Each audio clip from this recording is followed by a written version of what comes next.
Alors Nicolas, c'est incroyable, mais jamais la France n'a emprunté aussi peu cher. Ce matin, un nouveau plus bas historique a encore été atteint sur le taux d'obligation d'État français à échéance de 10 ans. Alors est-ce qu'on peut dire que c'est une bonne nouvelle? Oui, c'est une vraie bonne nouvelle. Il y a deux bonnes nouvelles dans la bonne nouvelle. La première bonne nouvelle, c'est que du coup, le coût des intérêts de la dette que nous remboursons est de 2,4 milliards d'euros, inférieur en 2012 par rapport aux prévisions.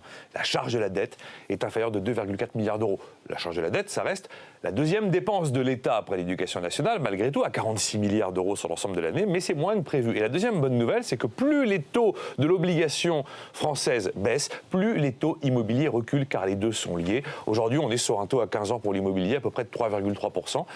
C'est pas le plus bas historique, mais on s'en rapproche. Alors pourquoi, Nicolas, le marché de l'immobilier ne profite-t-il pas de cette baisse des taux? Le problème, c'est qu'il n'y a pas que les taux dans le marché immobilier qui comptent. Il y a plein de choses. Le nombre de transactions recule. Vous avez aussi les prix qui reculent, mais pas partout. Il y a des endroits où ça reste à des niveaux records, comme à Paris.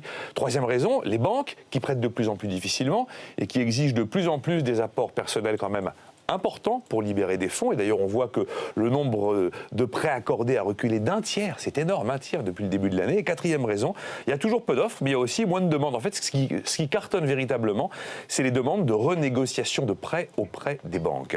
Alors Nicolas, revenons à la dette. Pourquoi la France emprunte toujours à taux si bas? Pour de mauvaises raisons, malheureusement. À cause de la gravité de la crise au Sud, qui fait de nous un pays refuge. Il y a de moins en moins de pays fiables en zone euro.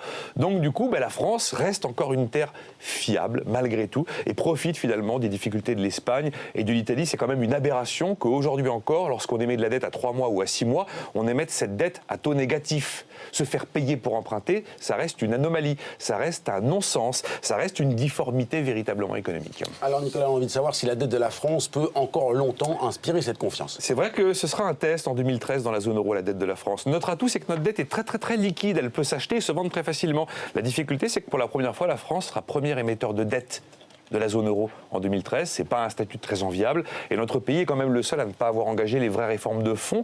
Réforme du marché du travail, c'est en cours mais c'est pas fini. Baisse de la dépense publique. Et comment on ajuste la masse salariale. Voilà. Là où le gouvernement a fait un pari très audacieux, c'est qu'il a estimé dans son budget 2013 qu'on aurait un taux moyen de 2% pour la dette de la France. Or, un taux obligataire, un taux de dette, ça peut se retourner comme une crêpe.